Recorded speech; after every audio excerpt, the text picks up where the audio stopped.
Hello student,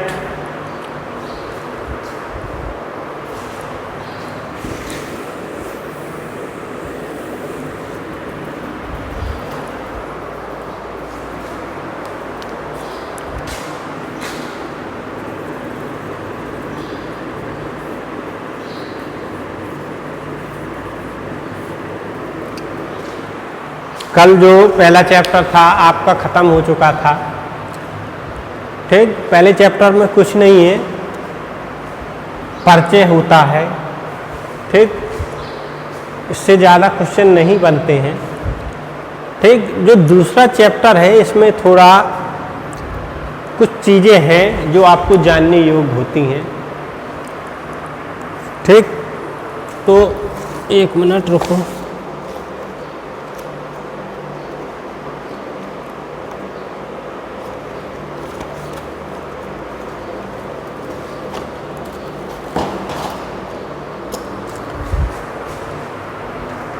अगला आपका जो नेक्स्ट चैप्टर आता है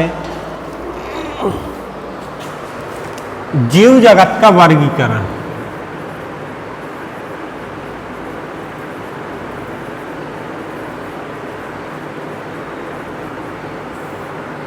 आपने पहले चैप्टर में पढ़ा होगा कि द्विनाम पद्धति क्या है, सिस्टमैटिक क्या है, मतलब सभी जीवों को क्रमबद्ध तरीके से उनके लक्षणों के आधार पर रखते हैं उसके बाद।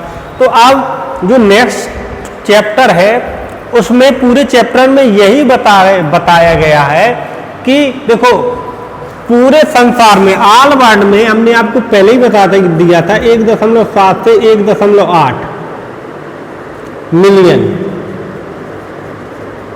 मिलियन स्पीशीज पाई जाती है, मतलब लिविंग थिंग्स, सजीव चीजें पाई जाती हैं। उसमें जीव जंतु भी होते हैं, पेड़ पौधे भी होते हैं।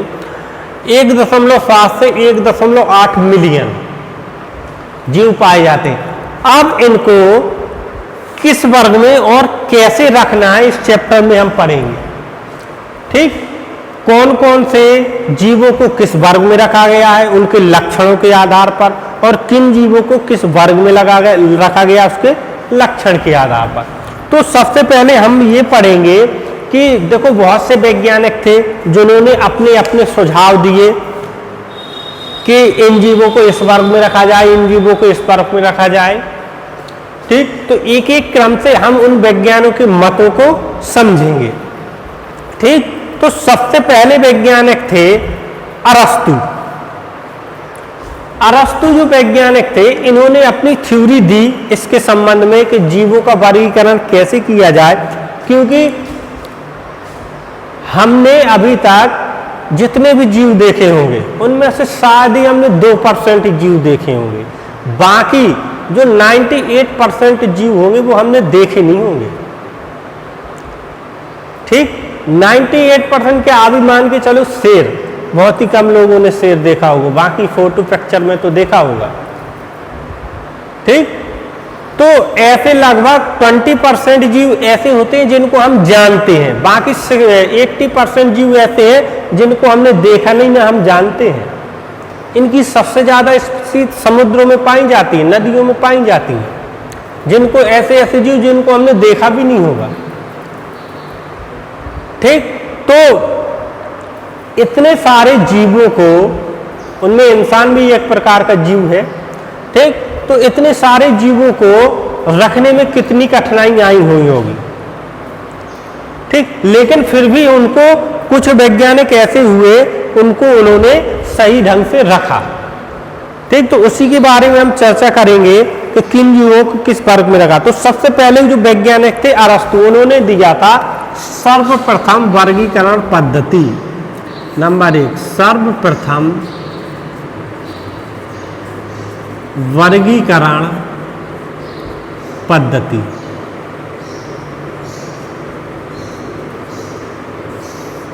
एक वैज्ञानिक थे अरस्तु, नाम तो सुना ही होगा,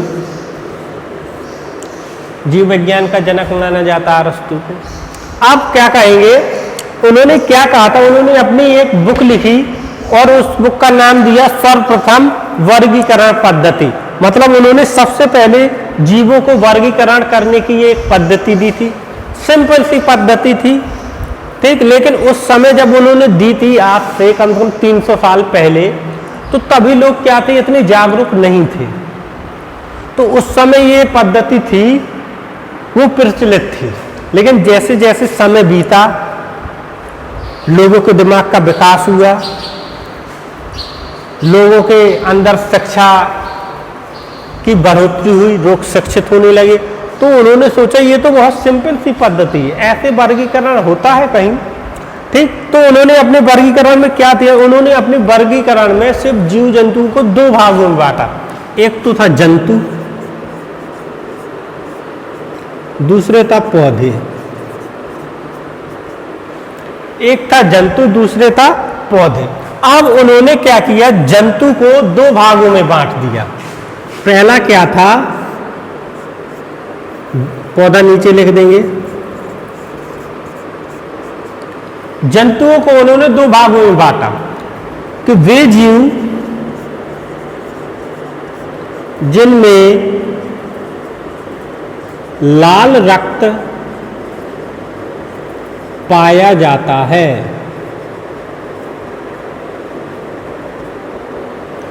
दूसरे उसमें रखे कि वे जीव जिनमें लाल रक्त नहीं पाया जाता है।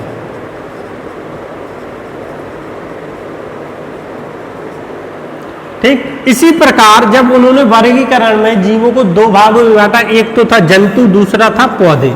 जंतु को उन्होंने दो भागों में बांटा, पौधों को उन्होंने तीन भागों में बांटा। अब तीन क्या क्या थे पौधों को, एक तो था शाक, दूसरा था झाड़ी, तीसरा था वृक्ष। ठीक, तो उन्होंने अपनी जो प्रथम पद्धति दी थी, सर्वप्रथम वर्गीकरण पद्धति दी थी, उन्होंने जीवों को दो वर्गों में बांटा। पहले था जंतु वर्ग, दूसरा था पौधे वर्ग। ठीक, तो जंतु वर्ग को उन्होंने दो भागों में डिवाइड किया था। एक में था, पहला जो था, वे जीव जिनमें लाल रक्त पाया जाता, मतलब उनके रुधिर में लाल रक्त कणिकाएं पाई जाती थी। दूसरा था वे जीव जिनमें लाल रक्त नहीं पाया जाता, मतलब उनमें लाल रक्त कणिकाएं नहीं पाई जाती हैं। आपने बहुत से कीड़े मकोड़े ऐसे देखे होंगे जिनका रुधिर लाल नहीं होता है, ठीक, और बहुत से जीव ऐसे होते हैं जिनका रुधिर लाल होता है, ठीक है ना। तो उन्होंने जीवों को दो वर्गों में बांटा, और जब उन्होंने पौधों को बांटा तो सबसे पहले शाक। शाक होता है छोटे पौधे, कमजोर और छोटे पौधे। झाड़ी, झाड़ी होती है, झाड़ियां आप जानते हो कटीले और उलझे हुए होते हैं, ठीक, कांटे ज्यादा होते हैं झाड़ियां। और तीसरा था वृक्ष, जो बड़े वृक्ष होते थे। तो उन्होंने पौधे जगत में पौधों को तीन वर्गों में बांटा, शाक, झाड़ी और वृक्ष। और जंतु जगत में जंतु को दो वर्गों में बांटा, जिनमें लाल रक्त पाया जाता और जिनमें लाल रक्त नहीं पाया जाता। तब तक तो ठीक था। जब उन्होंने बांटा तब लोगों में शिक्षा का अभाव था और इसको फॉलो कर लिया, ठीक। लेकिन जब आगे आने वाले समय, जब थोड़ा समय बीता, कुछ नए वैज्ञानिक हुए, नई जनरेशन के वैज्ञानिक हुए 50, 60, 70 साल बाद, तब उन्होंने देखा, वो थोड़ा और इंटेलिजेंट हुए, फिर उन्होंने देखा कि ऐसा कैसा वर्गीकरण, मतलब जंतु को दो भागों में बांट दिया, जिनमें लाल रक्त पाया जाता है, जिनमें लाल रक्त नहीं पाया जाता है। चलो ठीक है, रक्त के प्रति हमने समानता तो देख ली कि रक्त दो प्रकार का होता है, मतलब जिन एक लाल रक्त वाले प्राणी, दूसरे रक्त वाले प्राणी जिनमें लाल रक्त नहीं पाया जाता। लेकिन फिर भी उनमें बहुत सी असमानताएं होती हैं, ठीक, लेकिन फिर भी उनमें क्या होती है, बहुत सी असमानताएं होती हैं, ठीक। अब कुछ रेंगने वाले जीव होते हैं, उनमें लाल रक्त पाया जाता है, जैसे केंचुए के मान लो, केंचुए में लाल रक्त पाया जाता है, रेंगने वाले जीव हैं। अब हम में भी तो लाल रक्त पाया जाता है, अब केंचुए और हमको एक ही वर्ग में रख दिया, ऐसा कैसा वर्गीकरण हुआ, ठीक है। चलो मान के चलते, अब जो जैसे मगरमच्छ देख लिया हमने, मगरमच्छ देखा, मगरमच्छ में भी लाल रक्त पाया जाता है, इंसानों में भी लाल रक्त पाया जाता है, तो मगरमच्छ इंसान लगभग सेम हुए क्या, ठीक। तो आगे वाले वैज्ञानिकों ने सोचा कि ये जो पद्धति है ये पूर्णतः फिट नहीं बैठ रही है, ठीक। इस पद्धति को अब जैसे पौधों में देख लो, शाख हुई, झाड़ी हुई, वृक्ष हुए, 3 वर्गों में रख दिया। जो छोटे छोटे पौधे हैं उनको शाख में रख दिया, झाड़ियां हुई उनको झाड़ी में रख दिया, वो बड़े वृक्ष हुए उनको वृक्ष में रख दिया। ठीक, अब मान के चलो जैसे खजूर का पेड़ होता है और बरगद का पेड़, ये दोनों बड़े पेड़ हैं, इनको वृक्ष में रखा था उन्होंने। अब खजूर और बरगद के पेड़ों में कोई अंतर नहीं होता है क्या? ठीक, उनकी कोशिकाओं में अंतर होता है, उनके तने में अंतर होता है, ठीक, उनके वाष्पोत्सर्जन किस हिस्से से होता है इसमें भी अंतर होता है। तो ये यहाँ पर भी गलत हो गई। मतलब ये कुछ समय चली, उसके बाद इसको फ्लॉप कर दिया गया, इसको हटा दिया गया, ये लोगों की अपेक्षाओं पर खरी नहीं उतरी। तो फिर इसके बाद एक दूसरे वैज्ञानिक हुए जिसको हम जानते हैं, इनको हम भली भांति जानते हैं, कैरोलस लीनियस। ठीक, इसके बाद कैरोलस लीनियस ने वर्गीकरण की एक पद्धति दी जिसे कहा जाता है द्विजगत वर्गीकरण पद्धति। ठीक, अब कैरोलस ने कौन सी पद्धति दी इसके बारे में चर्चा करेंगे।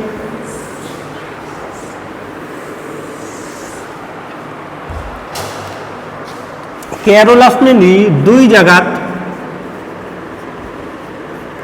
वर्गीकरण पद्धति।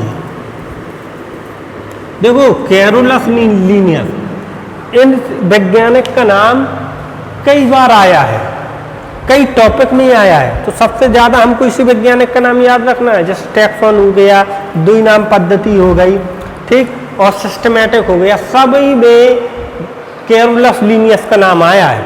और अब द्विजगत वर्गीकरण पद्धति, इसमें भी क्या है, कैरोलस लीनियस का नाम आया। तो जो द्विजगत वर्गीकरण पद्धति थी वो दी थी कैरोलस लीनियस ने।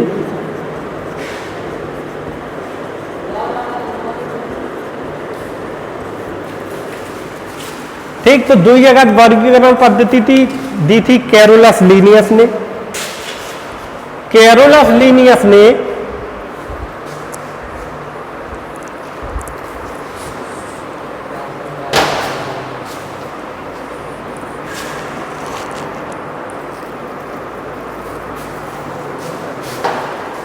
नहीं देता है।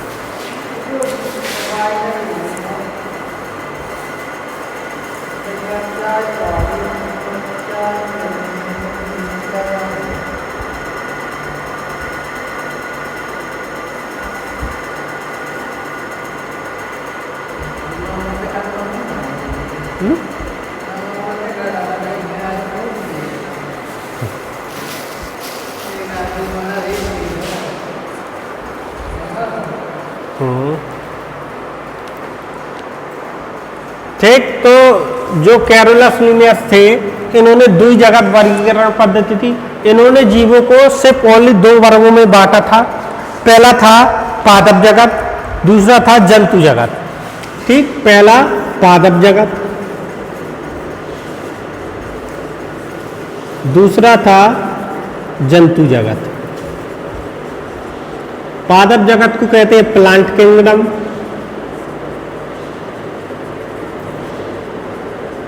जंतु जगत को कहते हैं एनिमल किंगडम।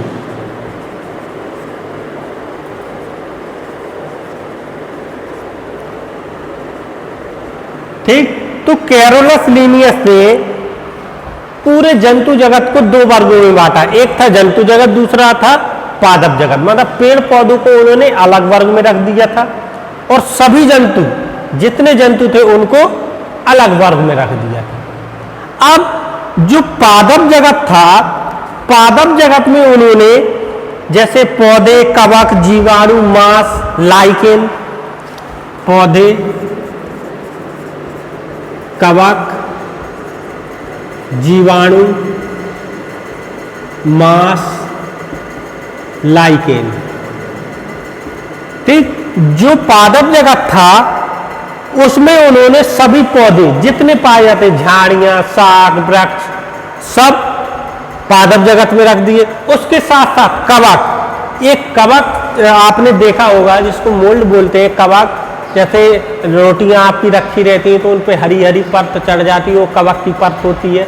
वो भी एक प्रकार के क्या होते हैं, बैक्टीरियाज होते हैं। ठीक, तो कवक को भी उन्होंने पादप जगत में रख दिया। जीवाणु, कुछ जीवाणु थे, ठीक, तो जीवाणुओं को भी उन्होंने कवक में रख दिया। मांस, लाइकेन, इनको भी क्या है, कवक में रख दिया। मांस भी क्या होता है, एक प्रकार का जीवाणु होता है, लाइकेन्स भी जीवाणु होते। तो इनको सबको क्या कर दिया उन्होंने, पादप जगत में रख दिया। जबकि इनके कारण से, अब जो कवक होता है, कवक के कार्य पौधे से डिफरेंस होते हैं। कवक बहुत छोटा होता है, हमको दिखाई नहीं देता, पौधे तो बहुत बड़े होते हैं। जीवाणु एक कोशिकी होते हैं, एक कोशिकी, जिनका शरीर एक कोशिका से बना होता है और पूरा जीवन चक्र एक ही कोशिका में चला जाता है। और पौधों का शरीर बहुत सी कोशिकाओं से मिलकर बना होता है।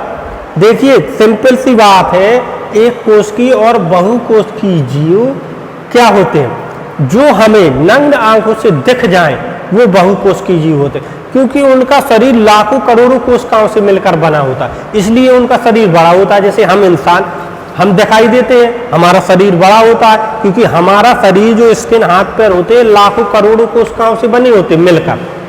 और जो एक कोशिकीय जीव होते हैं उनका शरीर एक कोशिका से मिलकर बना होता है, इसलिए वो हमको दिखाई नहीं देते।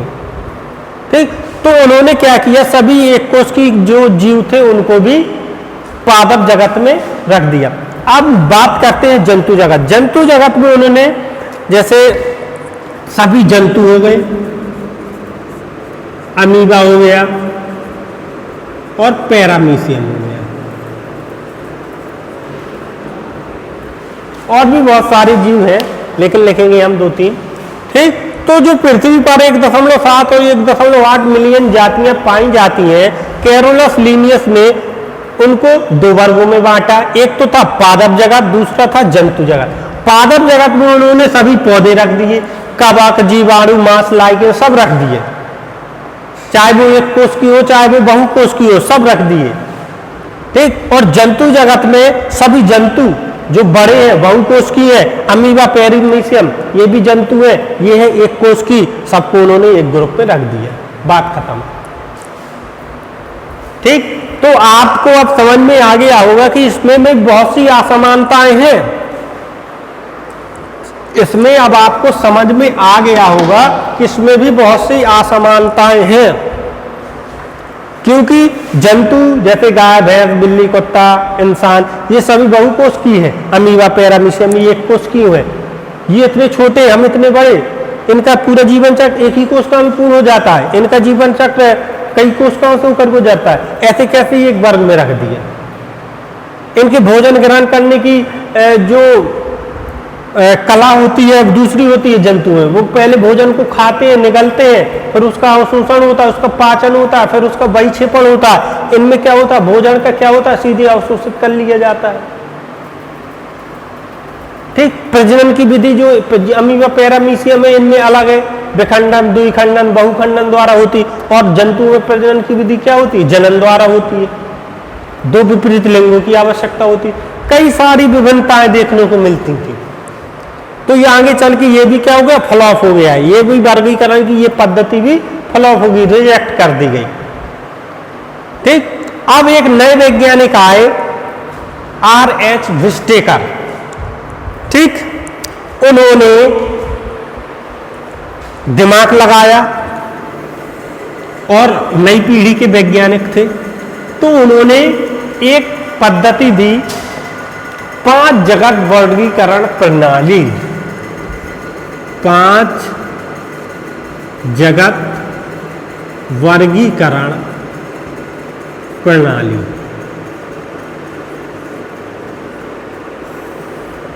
इसको किसने दी थी, R.H.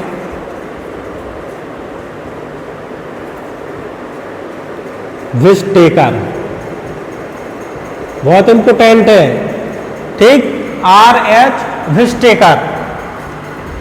कभी कभी ये नीट की परीक्षा में 2013 में नीट की परीक्षा में पूछा गया था ये क्वेश्चन कि 5 जगत वर्गीकरण प्रणाली किस वैज्ञानिक ने दी थी, तो उस वैज्ञानिक का नाम था R.H. विस्टेकर। नीट की परीक्षा क्या होती है, जो डॉक्टर बनने के लिए सबसे पहले नीट की परीक्षा ही दी जाती है। इसी के आधार पर कॉलेजों का आवंटन होता है, गवर्नमेंट कॉलेज मिलता है, प्राइवेट कॉलेज मिलता है। तो नीट की कॉलेज में 2013 में यही क्वेश्चन पूछा गया था कि 5 जगत प्रणाली किस वैज्ञानिक ने दी थी। तो उनका नाम था आर.एच. विस्टेकर। तो यही वो प्रणाली है जो आज के इस समय भी हम इसको यूज करते हैं, इस्तेमाल करते हैं, क्योंकि ये जो प्रणाली है वो हर मौके पर खरी उतरी है। मतलब अभी तक के जो वैज्ञानिक ने इस प्रणाली में कोई दोष नहीं निकाल पाए हैं, बिल्कुल एकदम परफेक्ट वर्गीकरण किया था और सुटेबल वर्गीकरण किया था। ठीक, आर.एच. विस्टेकर ने सभी जीवों का परफेक्ट वर्गीकरण किया था और इसी प्रकार इसी प्रणाली को हम आज भी यूज करते हैं, कई वर्षों से लगातार यूज करते आ रहे हैं, क्योंकि इस प्रणाली में कोई कमियां नहीं है। सभी वर्गों को, सभी जीवों का निश्चित वर्ग है और उस वर्ग में उसको रखा गया है। वर्ग नहीं, जगत है, उस जगत में उनको रखा गया। ठीक, तो इस प्रणाली में जो आर.एच. विस्टेकर थे उन्होंने जंतु जगत को 5 वर्गों में बांटा। 5 जगत प्रणाली है तो उन्होंने 5 वर्गों में बांटा। नंबर 1 मोनेरा जगत, मोनेरा। दूसरा प्रोटिस्टा,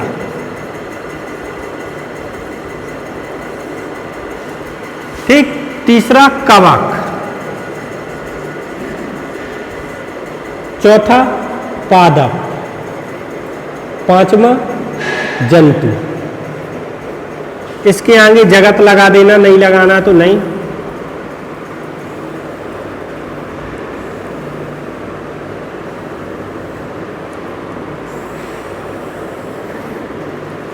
ठीक, तो जो वैज्ञानिक थे आर.एच. विस्टेकर, उन्होंने जंतुओं को पृथ्वी पर पाए जाने वाले 1.7 से 1.8 मिलियन जीव जंतुओं को 5 जगत में रखा।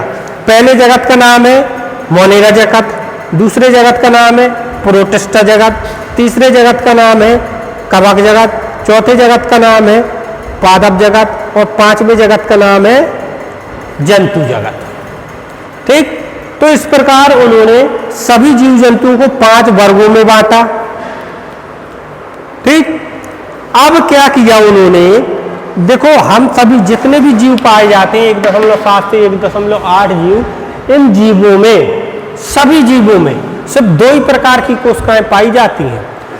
कोशिकाओं में सिर्फ 2 ही प्रकार का अंतर होता है, एक तो यूकैरियोटिक कोशिकाएं, दूसरा प्रोकैरियोटिक कोशिकाएं। अब यूकैरियोटिक कोशिकाएं, प्रोकैरियोटिक कोशिकाएं क्या होती हैं, आपको इतना समझने की जरूरत नहीं है। आपको सिर्फ इतना समझना है कि जितने पृथ्वी पर जीव पाए जाते हैं उनमें सिर्फ 2 ही प्रकार की कोशिकाएं पाई जाती हैं, एक यूकैरियोटिक कोशिका, एक प्रोकैरियोटिक कोशिका।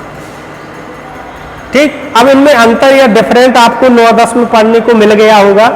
ठीक, 9-10 में हमने पढ़ाया था, लिखवाया भी था 10 में, यूकैरियोटिक कोशिकाएं क्या है, प्रोकैरियोटिक कोशिकाएं क्या है।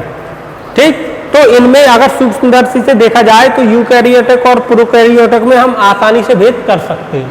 ठीक, तो वे सभी जीव जिनमें प्रोकैरियोटिक कोशिकाएं पाई जाती हैं, कोशिका के आधार पर, मतलब कोशिका के आधार पर,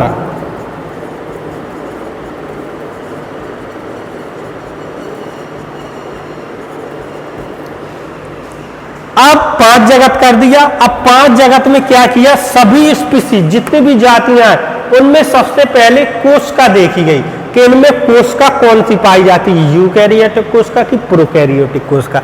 तो जिन जीवों में प्रोकैरियोटिक कोशिका पाई जाती है, प्रोकैरियोटिक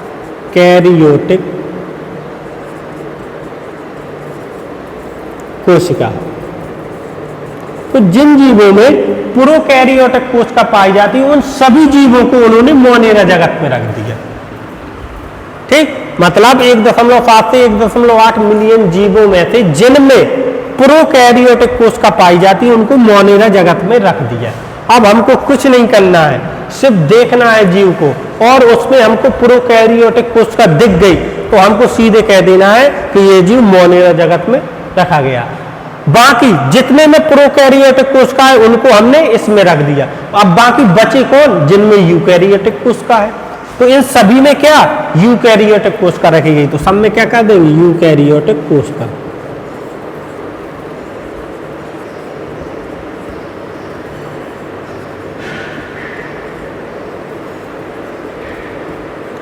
बाकी के जो 4 जगत बचे हैं इनमें सभी यूकैरियोटिक कोशिका वाले जीव हैं। अब सोचने वाली बात यह है, जब इन प्रोटिस्टा, कवक, पादप, जंतु जगत सभी में यूकैरियोटिक कोशिका है तो इनको 5 अलग अलग भागों में, 4 अलग अलग भागों में क्यों बांटा? इन सभी को एक ही भाग में रख देते। लेकिन नहीं, अब यूकैरियोटिक कोशिका मिलने के बावजूद भी ऐसे बहुत से जीव हैं जिनमें अलग अलग लक्षण दर्शाते हैं। ऐसे भी बहुत से जीव हैं जो एक अलग अलग लक्षण दर्शाते हैं। अब क्या किया आर.एच. वेस्ट्रेकर ने? अब इन जीवों में से देखा जो बचे जीव हैं, यूकैरियोटिक कोशिका वाले बचे जीवों को देखा कि कौन से जीव एक कोशिकीय हैं और कौन से जीव बहुकोशिकीय हैं। एक कोशिकीय हमको दिखाई नहीं देते, बहुकोशिकीय आसानी से दिख जाते हैं। ठीक, तो वे जीव जिनमें यूकैरियोटिक कोशिका पाई जाती है और एक कोशिकीय है, उनको उन्होंने प्रोटिस्टा जगत में रख दिया कोशिका के आधार पर कि एक कोशिकीय है कि बहुकोशिकीय है। ठीक, कोशिकीय संरचना के आधार पर। तो जो एक कोशिकीय होते हैं, एक कोशिकीय, उनको काय में रख दिया? प्रोटिस्टा जगत में। बाकी ये तीनों में बचे खुचे कितने हैं? ये सब क्या होते हैं? बहुकोशिकीय होते हैं। तो इनमें लिख दिया हमने बहुकोशिकीय, बहुकोशिकीय, बहुकोशिकीय।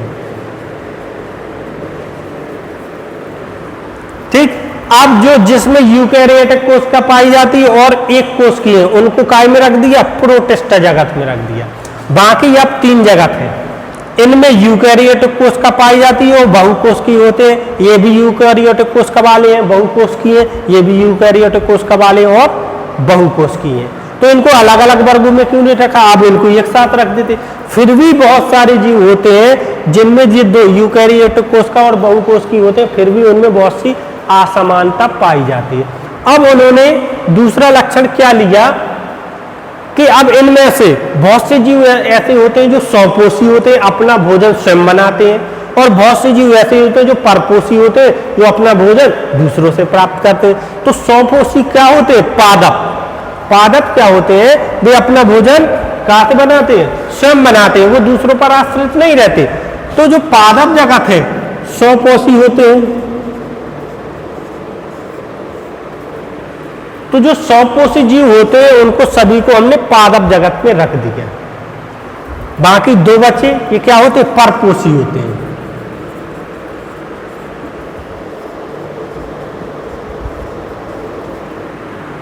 बचे अब 2 ही, जो स्वपोषी है, बहुकोशिकीय है, यूकैरियोटिक कोशिका वाले, उनको हमने कहाँ रख दिया? पादप जगत में।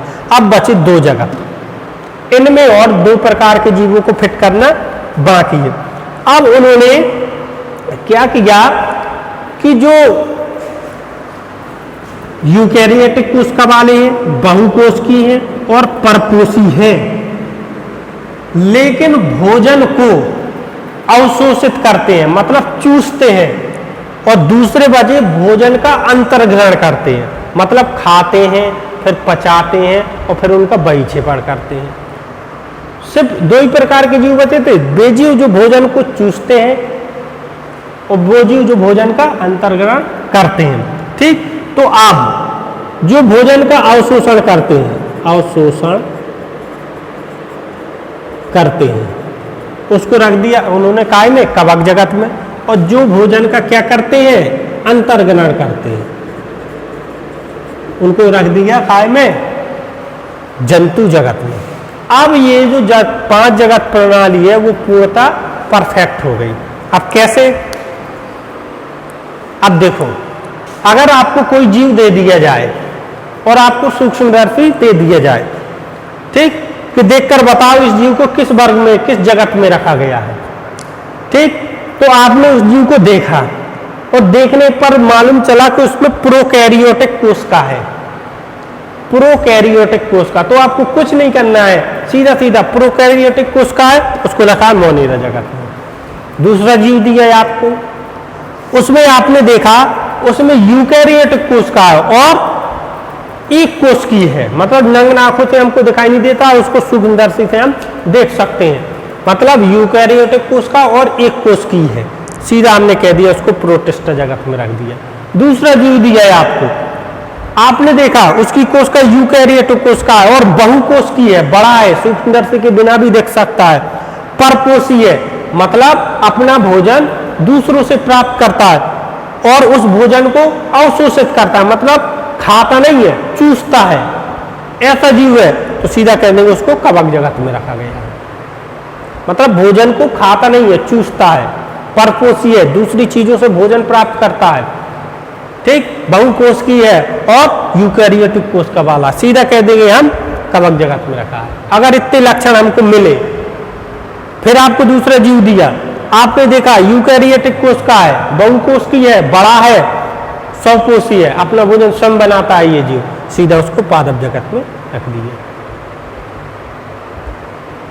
ठीक, नेक्स्ट है दूसरा जीव दिया है आपको, यूकैरियोटिक कोशिका है, बहुकोशिकीय है, परपोषीय है, अपने भोजन को खाता है, मतलब निगलता है, उसको सीधे हमने जंतु जगत में रख दी। जंतुओं के यही लक्षण होते हैं, प्रोकैरियोटिक होते हैं, कोशिका वाले होते हैं, बहुकोशिकीय होते हैं, मतलब बड़े होते हैं, परपोषी होते हैं, दूसरों पर आश्रित होते हैं, अपना भोजन स्वयं नहीं बनाते हैं, अंतर्ग्रहण, अपने भोजन को खाते हैं, पचाते हैं, अवशोषण करते हैं, उसको बहिक्षेपण करते हैं ना सभी जंतु ऐसा, ठीक, तो उसको जंतु जगत में रख दिया।